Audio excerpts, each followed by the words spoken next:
So you have recently been granted a visa to the US, to the UK, to Canada, to just about to Europe, to any destination. And you've packed your bags and you're ready to travel. Now, yes, you may have a visa, but don't get too excited. There's just one more hurdle that you must cross before you're off to your dream destination. Now, here I'm going to be talking about possible questions to expect when you land at your destination. Now, you must note that the immigration officer who will interview you has the discretion, of course. He or she must follow laid down, guidelines to approve or refuse or deny entry. I know you did not spend all that money to travel just to be denied, because once you're denied, you would be returned on the next available flight to your destination of origin, in most cases your home countries. So here are questions that immigration officers often ask at the port of entry. Why are you visiting XYZ destination? Of course, when you applied for your visa, there was a reason why. You're on vacation. Simple. I'm on vacation for 2 weeks. I am here to attend a conference. I am here for a business meeting. How long do you plan to stay?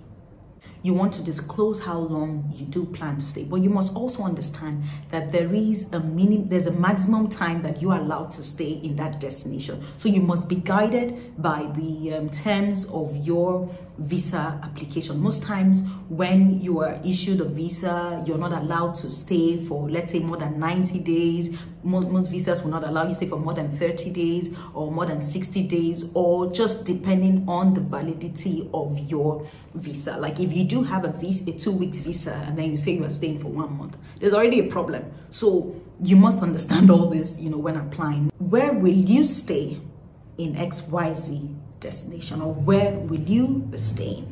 Now, they want to know the exact address of where you would stay. As a matter of fact, they would ask you for the address, and they would want to know who you're staying with and also the status of the person that you're staying with. For example, they would ask you, okay, if you say, okay, I'm staying with my sister, and they're going to ask you, what does your sister do? What is your sister's status in the US? Now, if your sister is an illegal immigrant, you are on your own. If your friend you're going to stay with does not have papers and you went to mention their name, you are completely on your own. That's why you don't want to get entangled with people who do not have, you might be okay, but you just get it. That's why I don't like to import too many people into my travel or visa arrangement, because you might be dealing with someone who has issues, and then by the time you just find yourself entangled in something that you had no business even being there. So just eliminate people as much as possible. You don't have to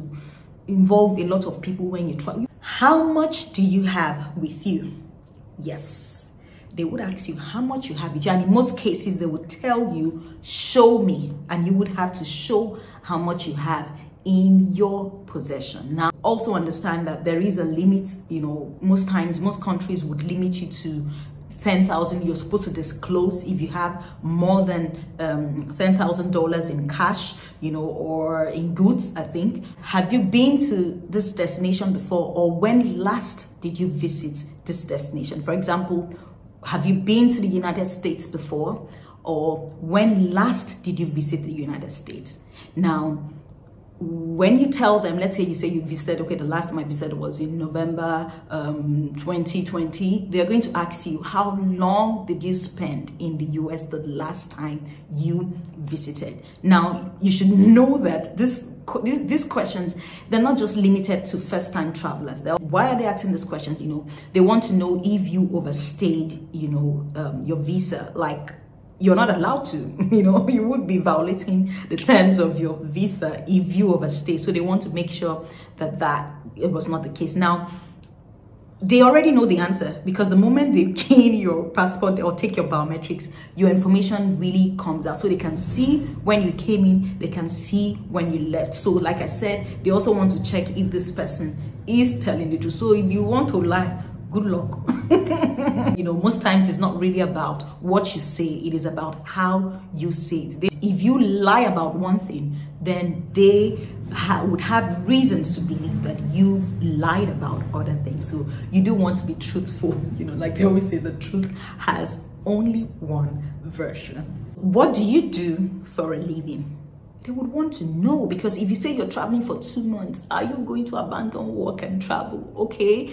If you don't have a job, would you come here and work? If you don't have anything doing back home, how are we sure that you're going to go back to your home country? So they would want to know. So if they ask you what you do for a living, you just disclose. Will you be visiting anyone while you are in the United States or while you are in XYZ destination? They want to know if you have ties. They want to know if there are people. And if you say you're going to be visiting anyone, of course, they would want to know the name of the person and what the person does, where the person lives, and what the person does for a living. So like I said, if you don't know anyone, don't import people into your